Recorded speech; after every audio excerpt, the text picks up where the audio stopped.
Hey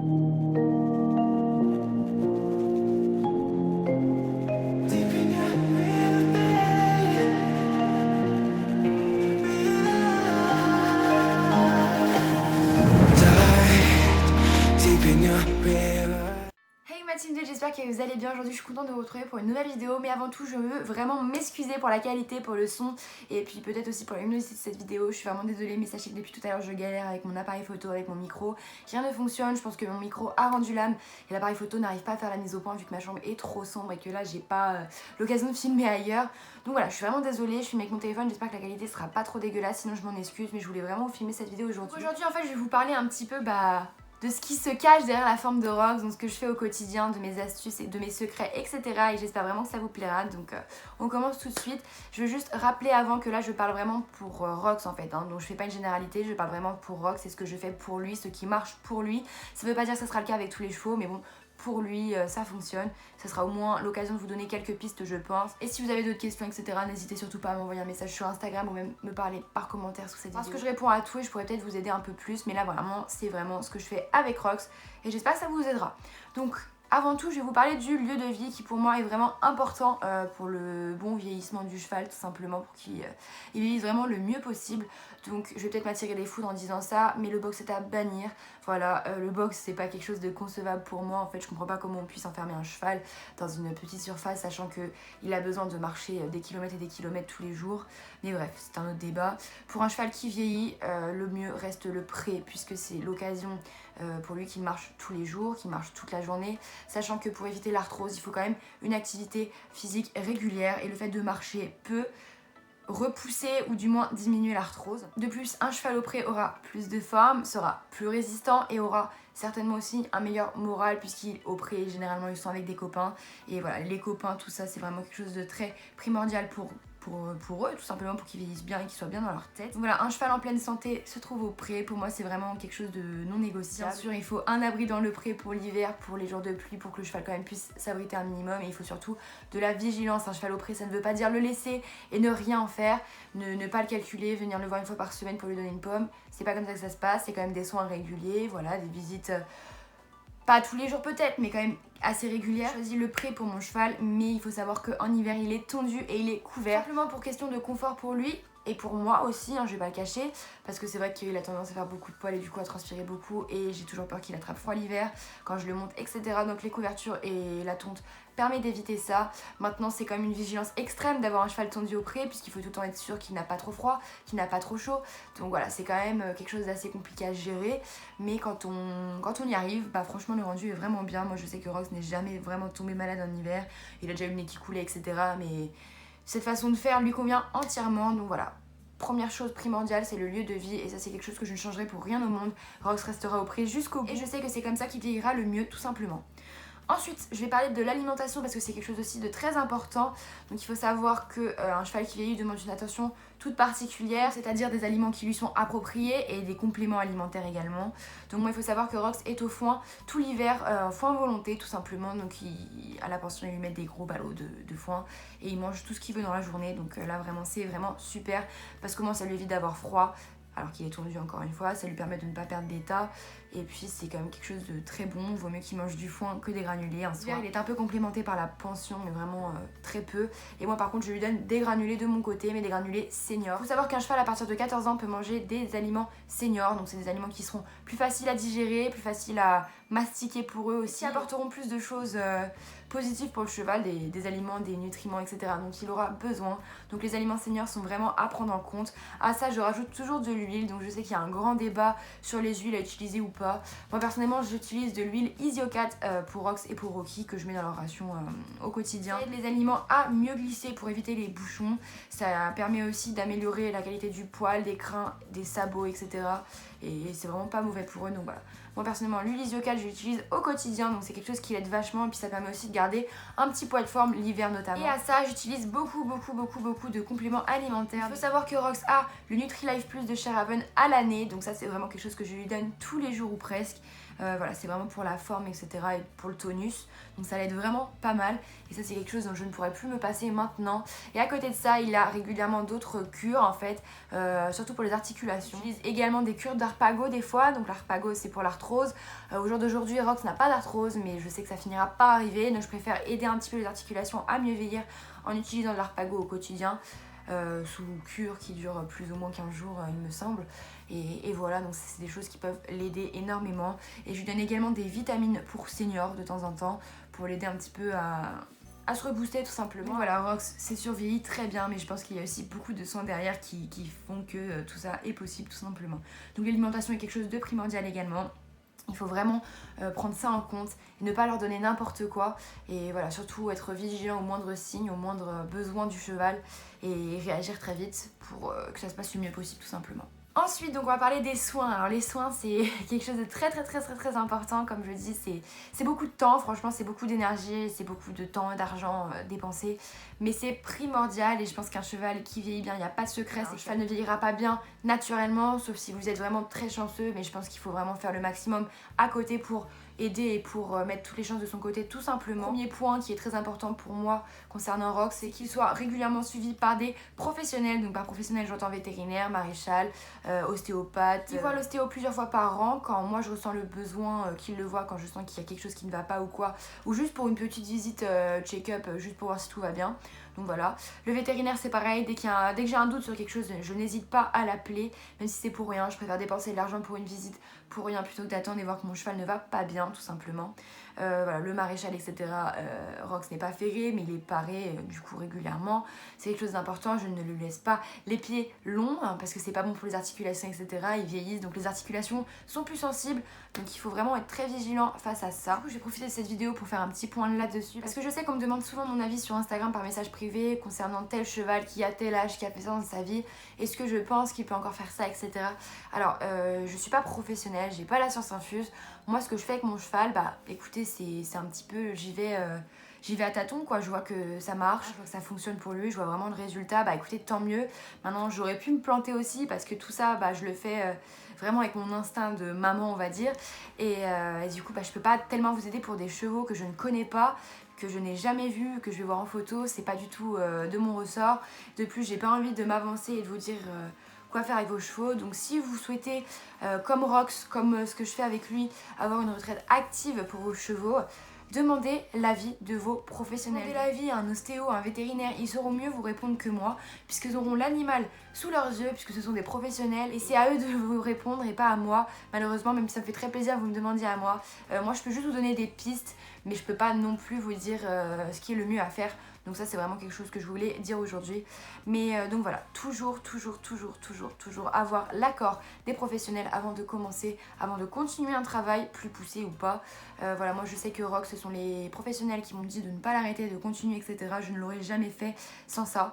Donc parce qu'on ne sait jamais, hein, on peut penser que le cheval va très bien, il peut avoir de l'arthrose, il peut souffrir atrocement de quelque chose, on n'en sait rien. Donc il vaut mieux avoir l'accord des professionnels pour être sûr de bien faire. Et voilà, surtout veiller à toujours bien faire dans le bon sens et ne pas tout casser, parce que des fois en voulant bien faire on peut aggraver les choses et ça peut être vraiment très négatif pour les chevaux. Donc je vais parler de ça dans les soins, je suis pas tellement sûre que ce soit vraiment le sujet adéquat, mais bref, moi je sais qu'avec Rox je dois faire très attention au sol, c'est-à-dire en balade, c'est-à-dire en carrière. Si c'est trop profond je ne le monte pas, si c'est trop glissant ou quoi je ne sors pas en balade. Voilà, c'est vraiment une vigilance de tous les jours en fait, c'est vraiment prendre chaque petit détail et s'assurer si oui ou non c'est dangereux pour le cheval, si oui ou non il est capable de faire ça, si oui ou non il risque quelque chose ou pas. Donc ça c'est vraiment, faut pas y aller sur un coup de tête, faut vraiment bien réfléchir, faut vraiment bien être posé. Je fais ça, d'accord, mais est-ce qu'il peut faire ça, est-ce qu'il peut faire ça, machin. Voilà, c'est vraiment tout le temps bien réfléchir, tout le temps analyser la situation au mieux. Et surtout il faut être très vigilant au moindre signe de la part du cheval. Moi je sais qu'il y a des jours où Rox est plus fatigué que d'autres par exemple, parce que des fois la météo joue aussi sur ça. S'il a plu beaucoup, je sais qu'il va être plus fatigué qu'un jour où il y a eu grand soleil. Quand il est fatigué, je ne vais pas aller le travailler et lui demander 30 milliards de choses. Si je fais une petite séance, ça sera une petite détente toute simple, vraiment pas compliquée, juste pour qu'il soit un peu mis dedans. Mais voilà, je vais pas lui demander n'importe quoi si je sais qu'il en est pas capable, s'il est pas dans un bon jour ou quoi. Moi j'ai fait l'acquisition d'un tapis chauffant de chez Back on Track et d'un chauffe-nuque également que je lui mets avant le travail. parfois après le travail, et des fois ça m'arrive de lui mettre juste quand je m'en occupe pas, quand je le mets à brouter, etc., pour que ça le décontracte, pour que ça lui fasse du bien. Ça c'est vraiment genre l'article, je ne pourrais plus m'en passer. Le chauffe-d'eau c'est quelque chose qui m'a changé la vie et qui a changé la vie de Rox aussi, je pense. Donc ça c'est vraiment du confort à lui apporter avant une séance ou quoi. Moi je sais maintenant que je peux monter sur son dos est déjà chauffé, donc ça va éviter déjà plus de contractures, plus de courbatures, etc. Et moi j'ai la conscience tranquille de me dire bah je travaille mon vieux cheval certes, mais au moins mon vieux cheval entre guillemets, puisque j'aime pas trop dire ça, bah écoutez, il est préparé à ce que je monte dessus, il est chaud, et puis je vais pas lui faire de mal en fait, tout simplement. Je fais les choses dans le bon ordre, dans le bon sens, et puis moi j'ai la conscience tranquille, et puis je vois vraiment une différence concernant Rox au quotidien. Dans le travail il est beaucoup plus disponible, il se met dedans vraiment plus facilement, et puis ça m'évite de devoir faire une détente à rallonge comme je devais faire avant, tout simplement. J'utilise aussi beaucoup d'argile et de bandes de repos, et du coup bah de flanelle. Alors peut-être pas au quotidien, j'essaie de faire ça de manière assez régulière, même si là avec le temps qu'il fait en ce moment c'est un petit peu compliqué, mais voilà, de lui laisser les bandes et les flanelles 24 heures, des fois moins, mais j'essaie au moins de lui laisser une bonne après-midi. Ça peut pas lui faire de mal, l'argile c'est très bon pour les chevaux. Et là encore je vais peut-être m'attirer les foudres, mais je sais que c'est assez controversé, il y a des personnes qui disent qu'il faut couvrir l'argile, d'autres non. Personnellement je couvre l'argile, j'ai jamais de problème, au contraire même. Donc voilà, l'argile c'est vraiment quelque chose de super à apporter à vos chevaux, et vous pouvez le faire plusieurs fois par semaine. Le tout c'est quand même de bien rincer, de ne pas laisser plus de 24 heures. J'essaie aussi de doucher un maximum les jambes de Rox, donc après un gros effort, après une balade, quand il a marché dans un sol peut-être un petit peu mou ou quoi, bien douché. J'utilise également un gel que je lui mets avant de monter dessus, sur son dos, pour réchauffer le dos. Donc ça s'appelle Prépa l'effort de chez CNC. Donc ça c'est un produit que j'utilise pareil au quotidien. Même si c'est pour aller faire une balade, je veux vraiment qu'il ait ça à chaque fois. Je n'hésite pas non plus à lui faire un massage du dos après la séance. Donc ça c'est tout le temps, je lui masse le dos, que ce soit avec Kinesil de chez Raven, que ce soit avec le Relax de chez CNC. Voilà, je lui masse tout le temps le dos après une séance. Ça peut pas lui faire de mal de toute façon, c'est que du bon à prendre. Et voilà, moi je préfère faire trop que pas assez, comme on dit. Et parfois je lui masse aussi les tendons quand il a fait un gros effort. Quelque chose que j'essaie de faire aussi au maximum, bon c'est vrai que ces temps-ci j'ai un petit peu arrêté, j'essaie de reprendre. J'essaie de lui faire des étirements avant et après la séance pour vraiment qu'il soit le mieux possible. Et aussi quelque chose de très important, j'essaie qu'il se roule au maximum après les séances pour étirer son dos quand il a vraiment travaillé. Voilà, c'est important qu'il se roule. Et voilà, donc ça c'est à peu près les soins que je fais au quotidien et qui me demandent beaucoup de temps, mais bon je pense que ça marche vraiment, je vois vraiment une différence, et bon, en tout cas j'ai la conscience tranquille de me dire je fais le maximum pour mon cheval. Maintenant on va parler du travail à proprement parler. Donc pour un cheval qui vieillit, pour Rox par exemple, c'est une longue détente au pas pour commencer d'au moins 15 minutes. Donc j'avoue qu'avec le tapis chauffant je peux me permettre de réduire un petit peu cette durée, mais la détente au pas est très importante. Et par contre quelque chose de très important à savoir, c'est qu'après le pas il vaut mieux galoper que trotter, puisque le trot est une allure sautée qui est un peu plus inconfortable pour le cheval que le galop, donc il vaut mieux faire pas, galop et ensuite trotter. Donc voilà, moi c'est ce que je fais avec Rox. Il y a quelques fois exceptionnellement où je trotte avant, quand moi je sens le besoin de le faire trotter avant. En fait c'est un ressenti, donc je peux pas trop vous expliquer pourquoi, mais je pense que c'est parce que je connais tellement bien mon cheval que je sais quoi faire à tel moment. Donc parfois je trotte avant, mais généralement c'est quand même pas galop et trot. Et de manière générale c'est quand même quelque chose de bien à faire avec vos chevaux, qu'ils soient vieux ou pas entre guillemets. Donc pour un cheval qui vieillit bien, et bien sûr si le cheval le peut, puis si vous avez eu l'accord des professionnels encore une fois, il faut quand même garder un travail régulier, c'est-à-dire qu'il ne faut pas le monter une fois puis le mois d'après 2 fois. Voilà, il faut que ce soit quelque chose de très régulier. C'est comme ça que le cheval vieillira le mieux, même si certains pensent le contraire. Il est tout à fait possible que le cheval prenne du muscle en vieillissant. Voilà, c'est pas parce qu'il passe 20 ans qu'il ne peut plus prendre de muscle, et au contraire il peut se muscler très bien. Le tout c'est qu'il faut vraiment que ce soit régulier pour ne pas qu'il perde ses muscles, parce que même si en voulant les travailler on veut leur rendre service entre guillemets, comme moi je dis le faire avec Rox, c'est pas non plus leur rendre service de les monter une fois tous les 36 du mois, puisque le travail n'est pas régulier, puisqu'il faut qu'ils se remettent dedans à chaque fois, puisque ça leur demande un effort considérable pour leur corps tout simplement. Donc voilà, si vous voulez monter votre cheval, si vous avez l'accord, c'est super. Veillez à avoir un travail très régulier. Et il faut toujours que le cheval soit monté dans le bon sens, travailler dans le bon sens, c'est-à-dire si c'est un cheval girafe avec la gueule en l'air, c'est pas bon du tout, il va se détruire le dos. Et à leur âge, quand ils commencent à vieillir, c'est très important de toujours veiller à ce qu'il se fasse le moins mal possible, et le dos c'est quelque chose de très important. Il faut tout le temps penser à préserver le dos. Donc moi je sais qu'avec Rox c'est hors de question qu'il ait la gueule à l'envers, etc. Donc quand il est en carrière il travaille dans le bon sens. En extérieur, quand je fais une balade toute simple, je sais pas du travail en proprement parler, donc je m'en fiche.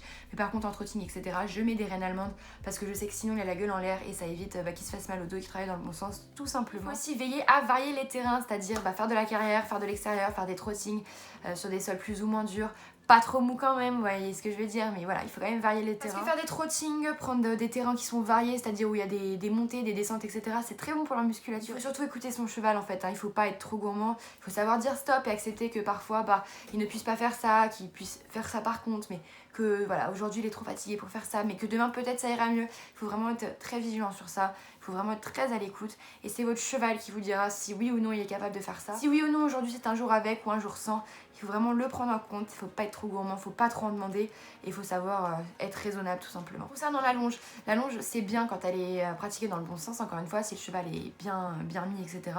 Par contre, il faut éviter de longer trop souvent. D'ailleurs, c'est valable pour tous les chevaux, qu'ils aient 20 ou 5 ans. La longe à forte dose n'est pas recommandée du tout, surtout si elle est faite en cercle en fait. Si vous longez en ligne droite, etc., c'est bien.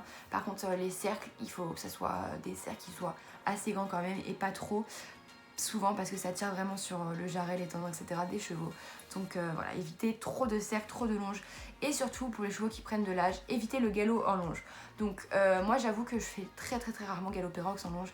Tout simplement parce que déjà c'est pas confortable pour lui, il a du mal à le faire. Et c'est très physique et très compliqué pour eux à tenir le galop en cercle, etc. Donc j'évite de le faire tout simplement. Donc voilà, pour un cheval qui vieillit, vous pouvez éviter le galop en longe. Ou alors le faire galoper sur des lignes droites. Ensuite, s'il y a un conseil que je peux vous donner, que moi j'applique avec Rox, c'est de faire votre détente en suspension. C'est-à-dire ne pas trotter assis directement, trotter enlevé, voilà, pour bien qu'il s'échauffe, etc. Et trotter assis une fois que le cheval est bien échauffé. Et pour le galop, pareil, galoper en équilibre, même si vous faites du dressage, etc. Moi je galope tout le temps en équilibre, ça lui permet de venir s'étendre, voilà, de s'étirer le dos, avoir mon poids sur son dos, donc c'est vraiment très important. Donc voilà, la détente en suspension c'est quelque chose de primordial, je pense. Il faut bien marcher, faire des pauses. Il faut savoir parfois se satisfaire du moindre petit effort qu'il fait. C'est-à-dire, vous lui demandez une session qu'il n'arrive pas à faire, il la fait bien. Laissez-le là-dessus.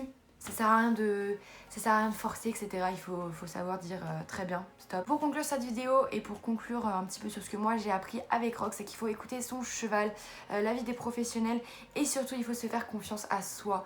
Parce que vous êtes quand même les mieux placés pour savoir ce qui est bon pour votre cheval ou pas, puisque vous le connaissez mieux que personne. Et ça c'est quelque chose qu'il faut vraiment se souvenir.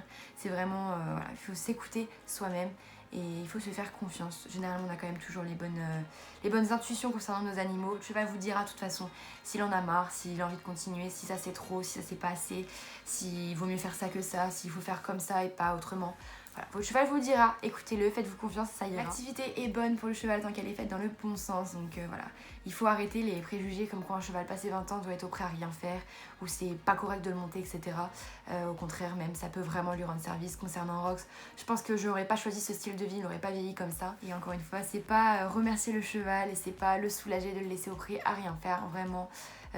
Ça j'aimerais vraiment que les gens prennent conscience, parce que c'est vrai qu'on entend ça beaucoup dans les centres équestres. Par exemple, qu'un cheval passé 20 ans va à la retraite parce qu'il a assez donné, etc. Donc c'est vrai qu'il y a des chevaux qui se font tirer dessus, hein. On va pas dire le contraire, mais par contre un cheval qui a été monté toute sa vie, si vous l'arrêtez du jour au lendemain, forcément ça va mal se passer. C'est comme quelqu'un qui a eu l'habitude de faire beaucoup de sport dans sa vie, s'il s'arrête du jour au lendemain, il va très mal vieillir, il va avoir de l'arthrose, il va avoir mal partout, c'est normal. Enfin, le corps n'est pas habitué, si d'un coup on le prive de quelque chose dont il avait l'habitude, forcément il y a des répercussions. Il faut savoir également aussi que l'arrêt monté peut entraîner une forte baisse de morale chez le cheval. Il y a des chevaux qui tombent en dépression carrément quand on les arrête, parce qu'ils ont été habitués toute leur vie à avoir ça en fait, hein, et c'était une sorte aussi d'attention de les monter. Et finalement il y a des chevaux qui le vivent très mal de tout arrêter, donc voilà, il faut vraiment faire attention aussi à ça. Donc chaque cheval est différent, encore une fois, ce n'est pas du tout une généralité que je suis en train de faire. Là je vous ai parlé de ce que moi j'ai compris, de ce que moi je fais avec Rox au quotidien. Peut-être que ça marchera pour votre cheval, peut-être pas, j'en sais rien. Voilà, c'est juste des pistes, j'espère en tout cas que ça vous aidera, mais voilà, il faut vraiment retenir quand même que chaque cheval est différent. Si aujourd'hui moi cette vie là fonctionne pour Rox, ça ne veut pas dire que ce sera le cas pour Rocky. Donc avec Rocky ça sera peut-être des choses différentes, peut-être que j'aménagerai les choses différemment, je ne sais pas. Ça me tenait vraiment à cœur de vous donner quelques pistes, de vous expliquer un petit peu mieux ce que je fais avec Rox au quotidien, voilà, de comment je fonctionne. Donc si vous avez des questions, encore une fois, n'hésitez pas à me les poser sur Instagram en message privé, je vous mettrai mon Instagram juste là. Sinon en commentaire sous cette vidéo tout simplement, j'y répondrai. Et si vous souhaitez voir une routine avant, après séance ou même pendant séance pour voir un petit peu comment je fais par exemple une après-midi avec Rox, vraiment dans le détail, ma détente, la préparation avant et après la séance, N'hésitez pas non plus à me le dire en commentaire, ça sera avec grand plaisir que je vous la ferai, je pense que ça peut être assez intéressant. Le petit mot de la fin, c'est continuer à vous occuper au maximum d'eux, continuer à tout leur donner et puis ils vous le rendront très bien, soyez à l'écoute et écoutez-vous, faites-vous plaisir, profitez à fond de chaque moment passé avec vos chevaux parce que ce sont des moments de pur bonheur qu'on ne retrouvera jamais malheureusement. Et voilà, j'espère que cette vidéo vous aura plu et puis je vous dis à bientôt pour une prochaine vidéo. Salut!